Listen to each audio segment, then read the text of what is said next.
இன்றைக்கி நம்ம மகா சிவராத்திரி பிரசாதம் தான் பண்ண போகிறோம். இது உடம்புக்கு ரொம்ப நல்லது. இது நீங்கள் பிரசாதமாகவும் செஞ்சு சாப்பிடலாம், இல்லை டெய்லி பிரேக்ஃபாஸ்ட்டாகவும் செஞ்சு சாப்பிட்லாம். வயிற்றுக்கும் உடம்புக்கும் ரொம்ப நல்லது, ரொம்ப குளிர்ச்சியானது. அசிடிட்டி இருக்கிறவங்க கூட இந்த மாதிரி செஞ்சு சாப்பிடுங்க. பிரேக்ஃபாஸ்ட்டில் ரொம்ப நல்லது. இதை நீங்கள் விரதம் இருக்கும் போதும் செஞ்சு சாப்பிடுங்க. நார்த் இந்தியாவில் கோயில்களில் கொடுக்குற பிரசாதம் இது. நம்ம ஊரில் நம்ம புளியோதரை அந்த மாதிரி பிரசாதமாக தயிர் சாதம் அந்த மாதிரியெல்லாம் கொடுப்பாங்கள்ல, அந்த மாதிரி இது மகா சிவராத்திரி அன்னைக்கு இங்கே சிவன் கோயிலில் இந்த பிரசாதம் தான் கிடைக்கும். அதுக்கு நம்ம வேர்க்கடலை வறுத்து ஆற வச்சு தோலெல்லாம் உரித்து நல்லா அரைச்சி எடுத்துக்கலாம். அதுக்கப்புறம் இன்றைக்கி நான் கொஞ்சம் வித்தியாசமாக க்ரீன் கலரில் பண்ணுறேன். அதுக்கு கொத்தமல்லி நல்லா கழுவி அலசி பொடியாக நறுக்கி அதே மிக்ஸி ஜாரில் தனியாக சேர்த்துக்கிட்டு, பச்சை மிளகாய் உங்கள் காரத்துக்கு ஏற்றப்பல சேர்த்துக்கோங்க.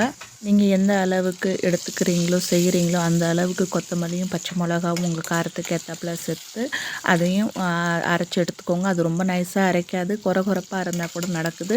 தனியாக எடுத்து வச்சு அரைச்சி எடுத்து வச்சுக்கோங்க. அதுக்கப்புறம் நம்ம ஒரு சட்டியில் கொஞ்சோண்டு எண்ணெய் ஊற்றி ஜீரகம் போட்டுக்கலாம். ஜீரகம் போட்டு விட்டு வெங்காயமும் கருவேப்பிலையும் போட்டு பொடியாக நறுக்குனா உருளைக்கிழங்கையும் போட்டு நல்லா அதை தண்ணி இல்லாமல் நல்லா மூடி போட்டு சிம்மில் வச்சு வேக வச்சுக்கோங்க. அரை வேக்காடை வெந்ததுக்கப்புறம் உப்பு போட்டுக்கோங்க உங்களுக்கு டேஸ்ட்டுக்கு ஏற்றப்பல.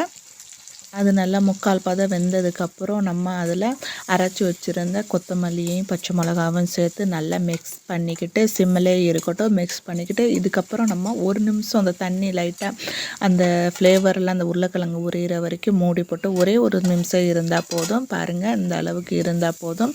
இப்போ நல்லா அது ஃப்ளேவரில் அந்த உருளைக்கிழங்குல இறங்கிருச்சு, கலரெல்லாம் சேஞ்ச் ஆகிடுச்சு. பாருங்கள், சூப்பராக அது வெந்தும் வந்துருச்சு. இந்த நேரத்தில் நம்ம 2 மணி நேரமாக ஊற வச்சுருந்த ஜவ்வரிசியை தண்ணி இல்லாமல் நல்லா வடிகட்டிக்கலாம். பாருங்கள், அது நல்லா ஊறிச்சு. இந்த மாதிரி இருக்கிற சமயத்தில் நம்ம இதை சிம்மில் இருக்கட்டும் அடுப்பு.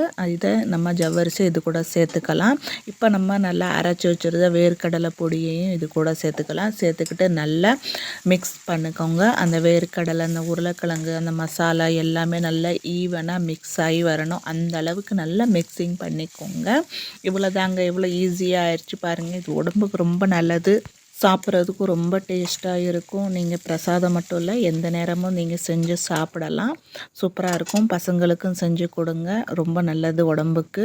இது ஸ்நாக்ஸாகவும் நீங்கள் சாப்பிட்லாம். பாருங்கள், மிக்ஸ் பண்ணதுக்கப்புறம் நான் மறுபடியும் ஒரு நிமிஷத்துக்கு சிம்மில் வச்சுருந்தேன். ஒரு நிமிஷம்தான் போதும். அதுக்கப்புறம் கேஸை பந்த் பண்ணி நீங்கள் சர்வ் பண்ணுங்கள். சுட சுட சூப்பரான நம்ம க்ரீன் ஜவ்வரிசியில் செஞ்ச பிரசாதம் ரெடி ஆயிடுச்சு. ஐ ஹோப் உங்களுக்கு இந்த ரெசிபி வீடியோ பிடிச்சிருக்குன்னு நினைக்கிறேன்.